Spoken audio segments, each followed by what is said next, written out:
Today I'm going to rant about the Game of Thrones giant I 3D printed as a commemorative relief trinket for the show's finale, and good riddance, finally. The show lost me at the Red Wedding episode and I can't wait for it to be over.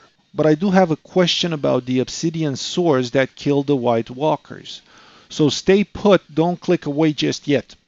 My friends, all they do 24/7 is talk about the Game of Thrones and the figurines. They constantly try to convince me to continue the show, but I just can't.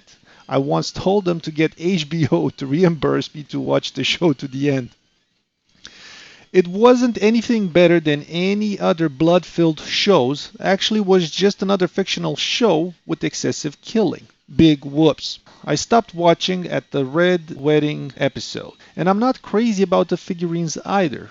I did like the King of the North, and the show was pointless after the writer wrote him off. So I wanted to have a good riddance commemorative figurine related with the King of the North, and I could not find anything remotely related with Robb Stark. So I 3D printed the giant model because it is modeled very artistically. The giant is very well modeled and full of details. I mean, the STL file is very large compared with almost anything you can find on Thingiverse, and it is also very detailed. In addition, I wanted to see if my 3D printer, Creality CR10 S5, will 3D print the giant well right out of the box. Creality CR10 S5 unboxing video coming shortly, so stay tuned for that. But I may have to use a different nozzle to get even better details on the giant. And after I figure out more things about this 3D printer, I will print the giant again. But just like the Game of Thrones, nothing to write home just yet. It is hard to grasp that there are no Robb Stark related models on Thingiverse except the crown, which perhaps a die-hard fan would know what that is. I don't, because I stopped watching after the writers killed Robb Stark. Those murderous bastards. But I'm also super happy that this show is ending, so rest in peace Game of Thrones, and good riddance, finally the end of an era. All everyone does is talk about this show. It has gotten to the point that I have to just stop hanging out with people because all they do in every spare moment speculate on what's next and how to get the next rare figurine. And let me tell you, they have devised some methods and went to some lengths to try to get the rare trinkets.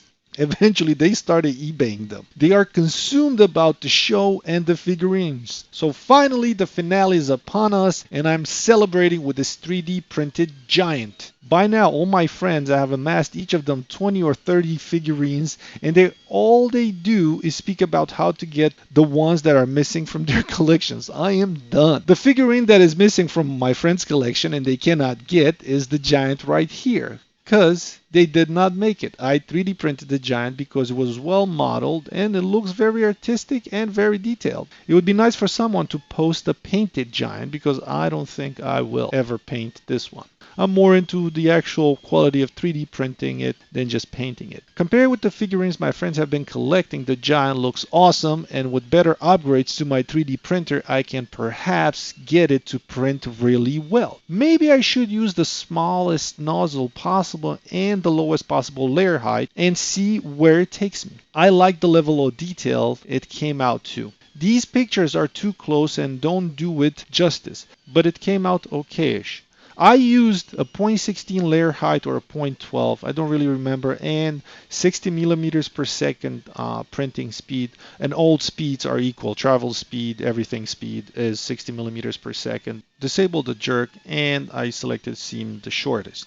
Anyway, I am happy that the show finally, it's at this finale, and finally I can have some sort of a conversation about something other than the Game of Thrones. The moment I saw those obsidian black crystal glass swords, I knew that they can kill White Walkers. So I would like to know who forged them and left them for the Night's Watch to find them. Who discovered that secret before we get to see it in the show?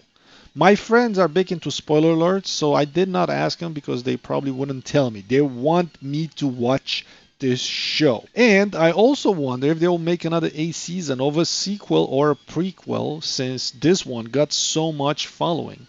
Yet, I still didn't find it that great. So it's just like another bloody filled show. So thanks for watching.